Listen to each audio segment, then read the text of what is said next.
Well, what are rational expressions? For a reminder, these expressions are fractions where the numerator and denominator are polynomials. You can't graph these without knowing and understanding what it is that they are. So here's another way of putting it. You can think of it also as a ratio of two polynomials. They can be very simple. They can also be very complex. A polynomial is going to be anything that contains a variable and or whole numbers within. So a mix of those in the numerator and denominator. This is a simple one.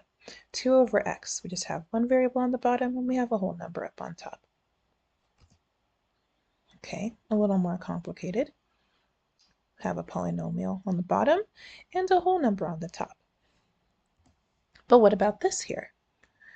This one is objectively much more complex.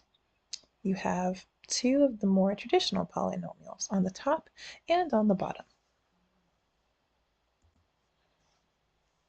Okay, here's an example of what a rational expression or rational equation graph would look like. Often they have these weird shapes, and they look like they are not touching or barely touching a certain part of the graph. And the reason why is based on a series of parts of these graphs, which we'll go into. One being right here. Take a look at this red dotted line. Note how the arrows on both ends are not touching this line at all. Now we know this to be the y-axis, right? But this is also known as an asymptote, a vertical asymptote to be exact. How do you know it's vertical? Well, it's moving up and down. Okay. On the other hand, there aren't only vertical asymptotes, there are also asymptotes that look like this. In this case, this is represented by the x-axis, and this is known as a horizontal asymptote. So these are just things, again, where the graph will get extremely, extremely close to, but never really touch. Now, note also, and this isn't exclusive or unique exactly to rational expressions or equations, but to graphs in general. Usually you have an x-intercept or multiple and a y-intercept or multiple. But if you look here, neither of the blue lines are touching the x-axis or y-axis, and that's okay in this case because they're asymptotes. In fact, the x and y-axis are the asymptotes of this equation. Now, let's talk a little bit more about vertical asymptotes. How do we figure out what these are? Well, a vertical asymptote, it'll have the equation x equals a, where a is some number, some whole number, maybe a fraction even, maybe a decimal. And it only exists if, as the graph approaches this line, it increases and or decreases, but with no limit. So this is just a more technical way of saying that the graph will never touch this invisible, or dotted, as I showed you before, line. So the way that you find out what your vertical asymptotes for a rational equation are is take the expression and set the denominator equal to 0 and solve for x. Okay, you could have 1, you could have 2, you could have 0 asymptotes. It'll depend from expression to expression. Now, here's something super, super, super key. Don't just solve for the denominator and set it equal to 0. You want to double check that the answers it is that you got, whether you have multiple or just one, that when you plug them into the numerator, if your numerator has a variable like x, okay, that it doesn't make the numerator equal to 0. If it does, then it's not a valid vertical asymptote. It doesn't count. Okay? So here are some examples. How can we solve for the vertical asymptote here? Let's think about it. Okay, let's start with the one on the left. So again, we're going to set the denominator equal to 0 and solve for x. And in this case, it's going to be pretty simple. Just set x, or our denominator, equal to 0. So what does that mean? Well, x equals 0 is our potential, and that's the key, potential vertical asymptote. There's one more thing we have to do. We have to check that it doesn't make our equation, or our expression in this case, invalid. So does our numerator have an x that we can plug in 0 into? Not really, not in this case. So that means that x equals 0 works. It is a vertical asymptote. You can't even plug it in to the numerator. Okay, let's try the right side. Okay, so this one's a little more complicated. We're setting this whole polynomial equal to 0. Now, if you remember how to solve quadratic equations like this, where you have x squared, an x squared equation, you can factor or you can do quadratic formula. Factoring usually will be easier as long as you remember the different forms of factoring. If you use the AM method, aka the method where you find two numbers that are going to add up to, okay, add up to the number that's here, in this case, which is 1, but they also have to multiply to -2. Well, think about it. What two numbers multiply to -2 and at the same time add up to 1? Are there any two numbers that do that? Yeah, actually, there are. +2 and -1. 2 and -1. Add them up, it's 1. Multiply them, it's -2. If you didn't know that, then you could use quadratic formula to solve for the two numbers. Okay, so you set these two equal to 0, and then you do something called teeing off, where you can draw a letter T and separate these two like this. I'm just going to draw one of these. You set each of the parts equal to 0. So you'll have it like this. And then when you solve for 0, you'll end up with x is equal to -2 and x is equal to +1. So what does that mean? These are our potential vertical asymptotes, but you want to check. Plug in both of these into your numerator and see if it ends up working. Make sure that the numerator does not end up equaling 0 when you plug these in. So let's try it. Plug in -2, you get -11. So that's good. What about plugging in the number 1? Plug that in. 5 times 1 is 5. 5 minus 1 is 4. You're good. That doesn't equal 0. Okay, so those are our two vertical asymptotes.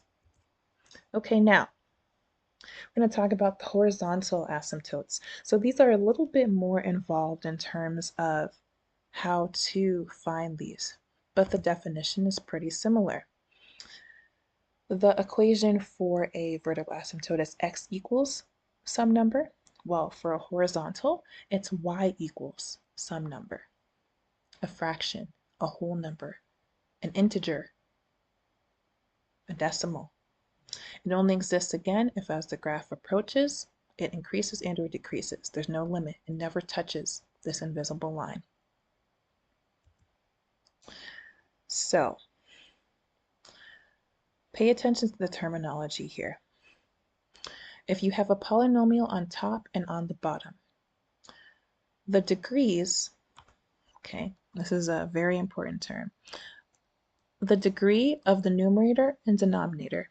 We're going to call n for numerator and m for the denominator, okay? Or you could say d, whatever letters, it doesn't matter. The degree is going to be the highest exponent that you see on the top and the highest exponent that you see on the bottom, okay? Compare across the two. If the degree of the numerator is less than the degree of the denominator, then the asymptote is the x-axis. That means that your equation ends up being this right here, y equals 0. Y equals 0 is also known as the x-axis. Okay, next case that I already have here. If the two equal each other, okay, this is the more complicated case. If your degrees are the same, then your asymptote is going to equal c divided by d. C is the coefficient. It'll be next to the x term that has the highest exponent in the numerator, and d will be the coefficient of the x term that has the highest exponent in the denominator. Okay, divide those and you'll get your asymptote. Y equals some number or some fraction. In the case where you're top heavy, okay, that's one way to remember. If your top degree is greater than your bottom degree, there's no such thing. There is no horizontal asymptote at all. In fact, in this case, you may have something called a slant asymptote. Okay, so let's try it. Let's try it. Starting with the one on the left. Degrees of the numerator and denominator. Well, at the top, there's no x term. So what does that mean?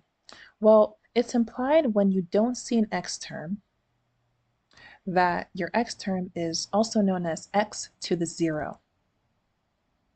X to the 0. Anything to the 0 exponent equals 1. So you can say that. Therefore, n would be equal to 0. For your denominator, it's x plus 1. Well, what's our degree? The highest exponent there, you don't see it, but it's implied to be 1. It's x to the 1 power. So d, or m, is equal to 1. Okay, now we want to compare them, n and m. Is n less than, greater than, or equal to m? Well, n is less than m. 0 is smaller than 1. So that means, well, what's our rule? When n is less than m, the x-axis is our horizontal asymptote, aka y equals 0. Okay, let's try the right side. Our numerator is 5x squared. Our degree is 2. Okay, so n equals 2. For our denominator, our greatest exponent is 2 also. Okay, what does that mean? Well, our n and our m are equal to each other. So this is the special case in which we have to do an extra step to figure out our asymptote. We have to compare the coefficients, the numbers that are being multiplied by these variables with the degrees. So we're going to do 5 divided by 1. That means our asymptote, horizontal asymptote, is y equals 5. Okay, the other part of graphing these equations that's super important, x and y-intercepts. Again, this isn't only for these kinds of equations, it's for all equations. Okay, in the case where you do have x and y-intercepts, the way it is that you find out is like this. For x, set the numerator equal to 0 and solve for x. Okay? Now, if you remember, when we were trying to figure out the vertical asymptotes, the way that we checked to make sure that they were valid is by plugging in the answer into the numerator and seeing if it made the numerator 0. Then it wasn't a vertical asymptote. It's the same thing here except opposite. To find the x-intercept, we're setting the numerator equal to 0. So we also want to make sure that whatever answer that we get, that it doesn't make the denominator equal 0. Okay, then it doesn't work. It's not an x-intercept. Okay. For y-intercept, we're going to set x, all the x variables in the equation equal to 0, and we'll solve for y. Okay, and I'll show you how to do this here with this example. Okay, so we're going to go through each one here. For y equals 5x squared over x squared plus 1. Okay, this is an example that we just talked about. The asymptotes we have discussed as being, for one, horizontal asymptote, that was y equals 5. Okay, now let's talk a little bit more about the vertical asymptote. For the vertical asymptote, which we just talked about here, we set the denominator equal to 0. When I do that, I can move the plus 1 to the right side, so I'll have x squared equals negative 1. To solve this, I would take the square root of both sides. When I do that, anything in which I have a square root where there's a negative number underneath it, that's not valid. That's an imaginary number. It doesn't work. Therefore, there are no vertical asymptotes at all. Okay. Step 2, we're going to look for x and y intercepts, if this graph has them at all. X-intercepts, set the numerator equal to 0. Okay. When we do that, we get x equals 0. Okay. Does this work?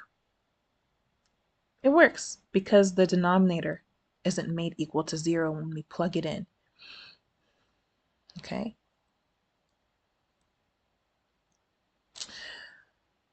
Now, down here is the y-intercept. We set all the x variables in this equation equal to 0. So we plug in 0. 5 times 0 squared over 0 squared plus 1. You'll get 0 divided by 1, which is just 0. So our y-intercept then is y equals 0. Okay, so that means then that what we're doing here is we have an intercept at x equals 0, which is, well, here, and y-intercept, well, here. So that means that we are touching the origin. We're touching the origin here. Okay, that's one. And then we also know what the horizontal asymptote is. Okay, but that's not enough to draw a graph. The other thing it is that you want to do is plug in random x values into our equation and solve for them.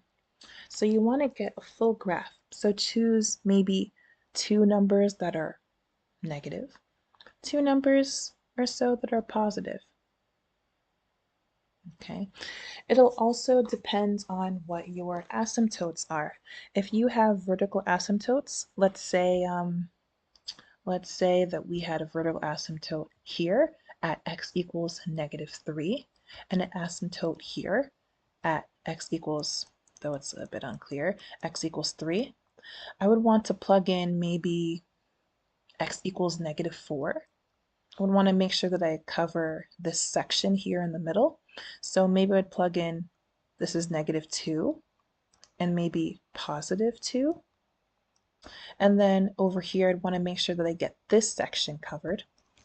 So I would plug in something after 3. Hopefully that makes sense. Whatever it is that I plug in for x, I want to make sure that it's enough for me to draw a graph that makes sense. Okay. So I chose -5, -3, 1, 3, and 5. And you can check this on your own with the calculator or by hand. But when I plug in each of these values, these are the coordinates it is that I get here at the bottom. I get some with decimals here, and I don't round up, I just keep the exact decimal. Okay, so let's put this together. Let's do it. Right here is our horizontal asymptote, which was y equals 5. Okay, so I just put a straight line through y equals 5. There's my x-intercepts and y-intercepts. It's right there at the origin. Okay, right at the origin, right there.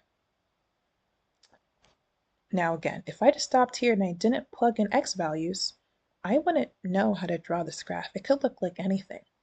That's why we choose values. So now I plot each of the points. Okay,